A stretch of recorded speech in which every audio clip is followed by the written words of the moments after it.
China tells the truth. Not really telling the truth, but at least they showed us their hand. We would be wise to listen.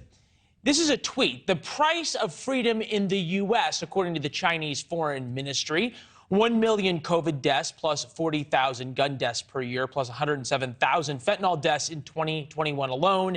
The American people deserve something far better than that. We want is to protect our people's lives and ensure them a better life. In fact, the Chinese Foreign Ministry is correct. We here in America do deserve better, but we are not getting it from our politicians because they continue to cave to China. Case in point, brave Chinese protesters go to the streets. They face certain arrest and torture, but they still do it anyway to demand freedom. And listen to the White House response. We're not taking a side in terms of what these protesters are about. Largely, though, Steve, you know that these protesters are really out there about the lockdown. We're not taking a side. Those are the Chinese Communist Party's talking points coming from the White House North Lawn. Oh, it's just about a few people who are upset about COVID. Nothing to see here. No wonder the Chinese Foreign Ministry thinks they can lecture us. Let's break down that tweet and just go through it here.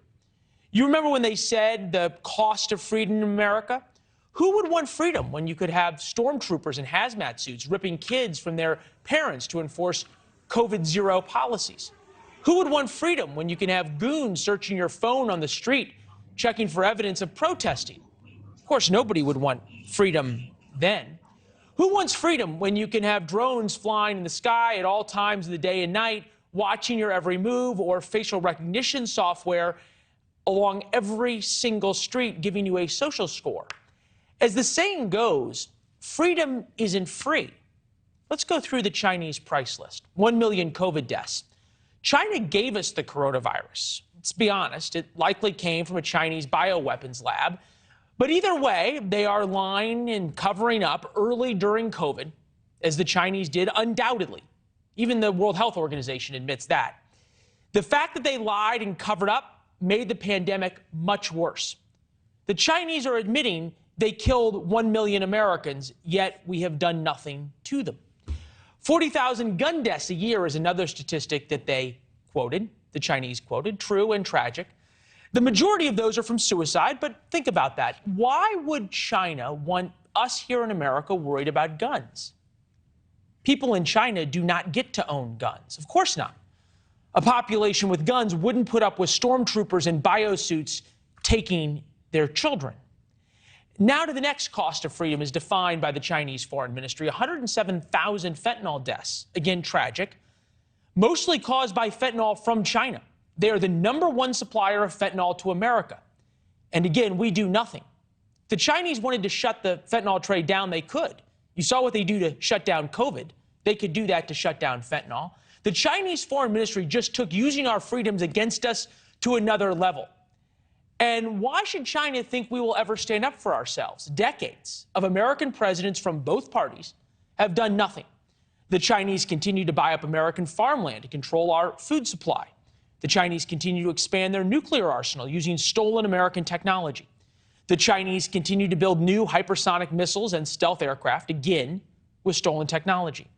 The Chinese continue to steal the best of American economic and manufacturing secrets for their own companies. The Chinese continue to send spies disguised as university students to learn from the best and brightest at American universities. I could go on. But let's look at the American response. Apple, America's most valuable company, continues to bend at the knee of China.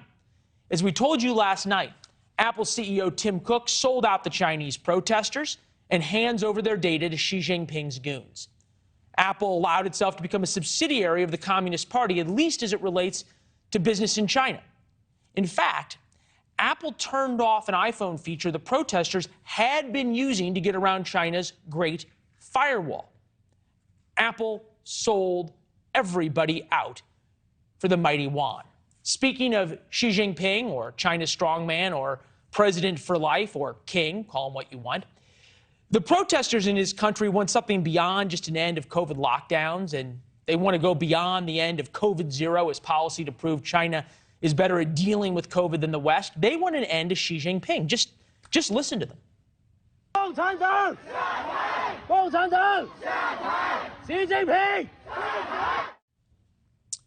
So this is the moment, right? Freedom-loving people want the end of a regime that poses the single greatest threat to America.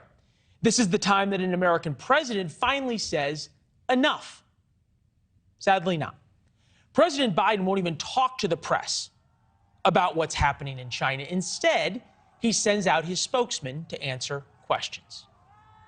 What is the president's reaction when he hears protesters in China chant freedom or Xi Jinping step down? The president's not going to speak for protesters around the world. They're speaking for themselves.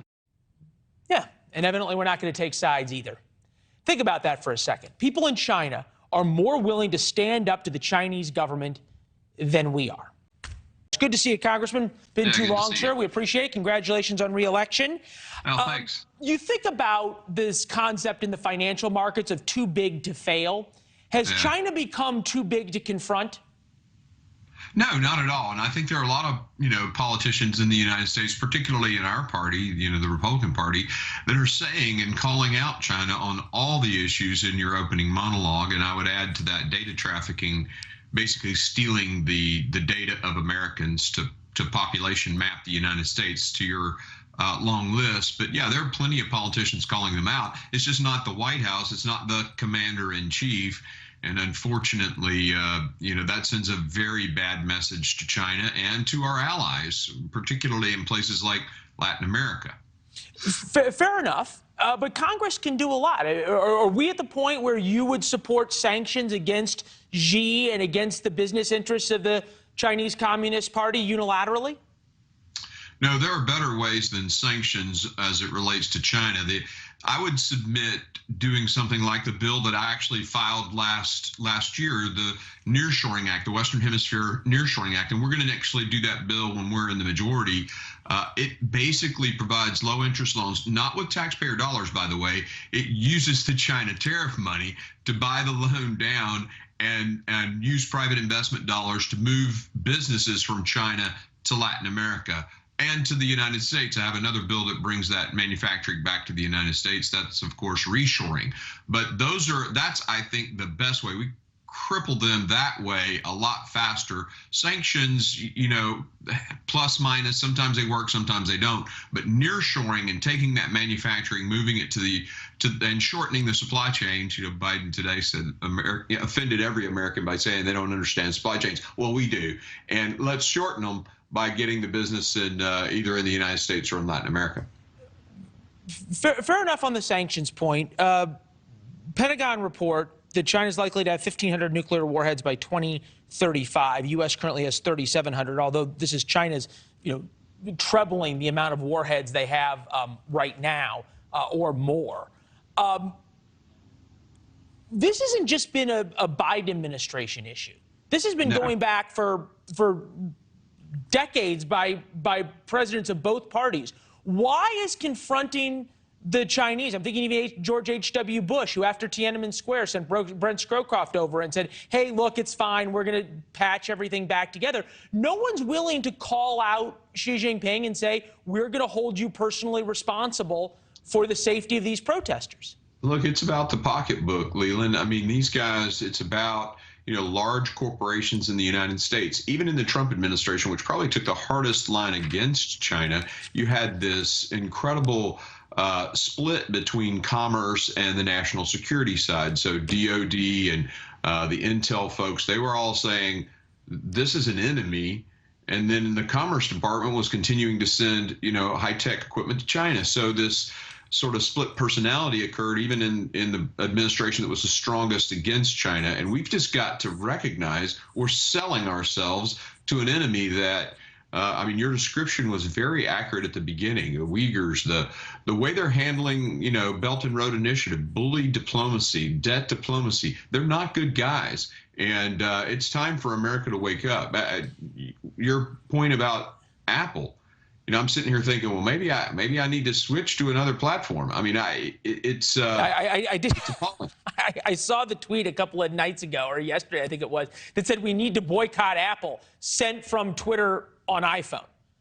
So go with that from what you were. I get back to this issue, though, of too big to fail, too big to confront. At some point, the horses are out of the barn, and I'm wondering, when you consider where China is, how possible it is to once again contain them and stop their desire to be a near peer of the United States, or a peer. Well, again, you cripple the economy by taking business from them. That's the trick. And of course, the technology flows. We've got to stop. Right, but aren't they just going to invade Taiwan and then it's game over?